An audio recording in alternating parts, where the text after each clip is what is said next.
can't touch this. You can't touch this. Hi, and welcome to Carolina Varsity's 2013 Round 3 Players of the Week. I'm Dale Ross. And I'm Pittman, Matt Morrow. And Matt, I'll start out then. I attended the Mallard Creek Northwestern, Northwest Guilford game. And there are a lot of players you could probably pick, but I picked two. Right. Jaylen Samuels, I know not much of a surprise. He had 3 TDs and 1 TD receiving. Had a real big night. Awesome ball player, just fantastic ball player.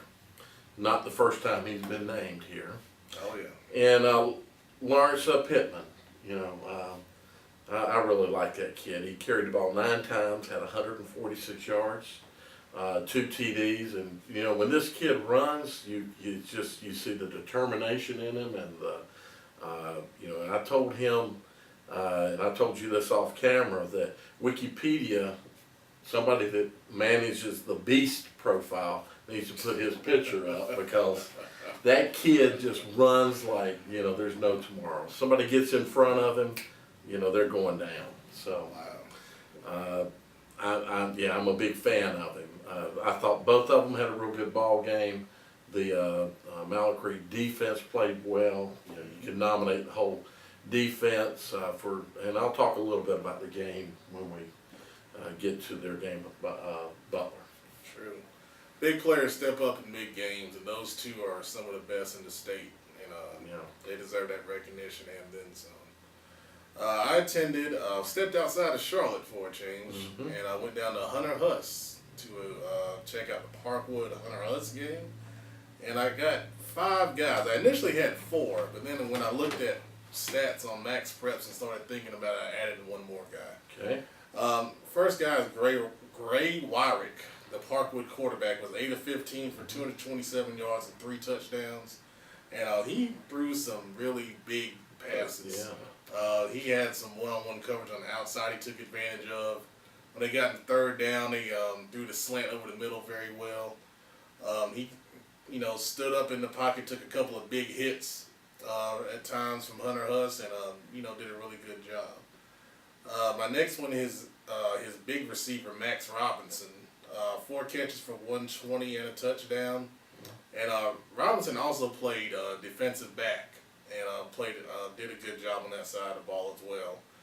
And he was the big play receiver. You hear a lot about Sam Mobley, who was our player of the week a couple times before earlier in the season, but this kid really stood out. And, he did a really good job. For Hunter Huss, I had 2 guys. Kerrion Moore, obviously. Right. He was bottled up most of the night. He had 30 carries for only 97 yards, but he did have the big 51-yard touchdown run. I tell you, Parkwood loaded up the box, and they, when they were in the I formation, Parkwood sent a lot of guys. They did a lot of twisting, stunning, blitzing the inside backers. They did a really good job. Defensive ends did a real good job keeping contained. Right. On the outside, and they bottled more up. The other guy for Hunter Huss is I hope I say this right. Chadricks Mackins. I hope I said that right. Chadricks. Number 88. He had 2 big sacks from defensive end position, and he also played tight end on offense, had a couple nice catches in 3rd down situations that kept the drive going for Hunter Huss. He played a really good game. He was probably the only other threat besides Moore offensively for Huss in that game. And defensively, he was the big pass rush threat that kept Hunter Huss in the game. And the guy that I added when I looked at stats and I started, looking at pictures and things, this guy was always in the backfield. Michael Bishop, defensive lineman for Parkwood. He had 7 tackles, 5 tackles for loss, and 2 sacks, number 70. And I started thinking about the game in my mind. I looked back, and this kid was just all over the field. And he's a real good size, too. So congratulations to all those guys. You guys deserve it. And congratulations to Parkwood, a 16 seed in the state semifinals. And we'll be talking about them here later on when they go on to play Monroe. Way to step up, guys. Like Matt said earlier, players step up in big games. This was a real big game. Yeah. One that we thought would end the number 16 seeds run, but now they're in the regional finals. Never know. Well, I'm going to stay in the state right now, and there was another big game for a Gaston County school, Forestview. Forestview's just won themselves in the playoffs, and they had a big game against High Brighton this past week. And I read Jeff's article, and then I got to looking on Max Preps, and I'm going to start out with some defensive players because I think for what they did in holding a High Brighton down, the defensive players need some recognition. And the first one that came out when I was reading Jeff's article was Josh Dawkins, defensive back, and he had a big interception in the game. But I got to looking at the stats, and he had 15 tackles, 12 of them solo. So that's a pretty good ball game, Josh, from a defensive back. You're listed as a defensive back. I gotta think you're a safety with that many tackles. You're making that many backs as a corner. Wow. Yeah. Maybe you should be covering somebody. And then another player, defensive end, Xzavier Davis. He stood out in the article that Jeff wrote because he had a 40-yard fumble recovery return for touchdown. Right. But then I got to looking at his stats, and he had 12 solo tackles.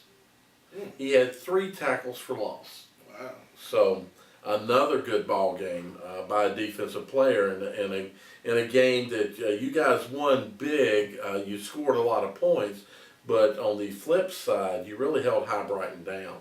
So I think defensive players needed to get a little recognition. Definitely. And this next one, I know it turns out you had him too, Moe Neal.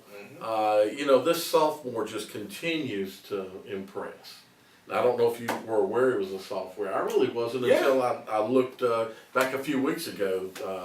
I didn't realize the kid was a sophomore, but he had a 36 yards in kick return, 42 yards in punt return, 156 yards rushing, and 2 TDs. So he's just continued to produce here in the playoffs. He's been a major factor in this run for Forestview. And then the last player from that game, Logan Bradley. Logan seems to be back on.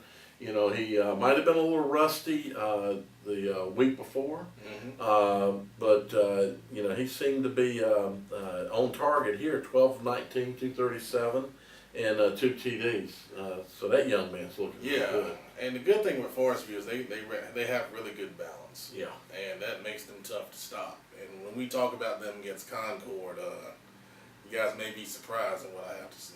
Exactly. So congratulations to you guys. A bunch of guys carrying Forestview into a very deep run in the playoffs. Good job. My next guy is from Weddington, who barely missed knocking off Northern Guilford and pulling a huge upset. And that's Myles Moore. He had a 10-yard interception return for a touchdown in the 22-19 loss to Northern Guilford. Also, Ryan Black, the receiver for Weddington, had over 100 yards receiving, 6 catches and a touchdown also. And they were down there. They threw an interception, I think, from the 3-yard line with 3 seconds left in the game. Got intercepted in the end zone. And I tell you, man, nobody gave you a chance. Exactly. And you guys went up there and proved that you're a heck of a program. And you got a real bright future that we already knew about. Exactly. And now the state's aware of that with Coach Carson, and you guys did a great job and had a great season. We're not going to talk about the game, so I'm just going to make the comment. A comment was made in the game thread about Northern Guilford not being Asheville because and I think they proved that it didn't matter who it is. That defense comes to play, right? And the offense just needed just a little bit more. I mean, they did a great job holding them down. Oh yeah. You think it was 21-19, right? 22-19. And I'll tell you this, they had Northern Guilford on a 4th and 10. Yep. And if they get that one stop, they win the ball game. But Northern Guilford hit a deep pass, went ahead and scored on that last drive for them. So fantastic season, Coach Carson. Great job. I'm going to give one that'll lead you into one since I think you had a player from Concord as well. I'm bouncing around a little bit here. I got to looking, that was a real good ball game between Concord and South Point. Again, reading the article, I could, try to go grab a South Point player. I grabbed a Concord player, and I'm grabbed another defensive player because they did a very good job of holding down that South Point attack. And I came across Jerry Burk. Now Jerry had 12 solo tackles in the ball game, so that's pretty good. Very impressive. He also caught the ball twice for 29 yards in the TD. So he played a big role in both stopping South Point and putting points on the board to allow them to get that win. So your defensive and offensive player, I really picked you for your defensive play. 12 solo tackles, that's amazing. Good job, Jerry. Good job. My guy from Concord is one we all know, Reid. And I picked him not because of really his yardage, but he had 125 yards rushing and a touchdown, but 31 carries. Yeah. And that's toting the load, man. And when you're the man and people know you're getting the ball, that's a lot of work. Exactly. And in a game where South Point runs the ball a lot, Concord's run oriented, 31 carries, that is like almost 80% of the offense. Right. You don't get a lot of touch. Can't touch this. My music hits me so hard, makes me say, oh my Lord, thank you for blessing me. What am I to rhyme and to hype me? It feels good when you know you're down. A super dope homeboy from the Oak Town, and I'm known as such. And this is a beat you can't touch. I told you, homeboy, you can't touch this.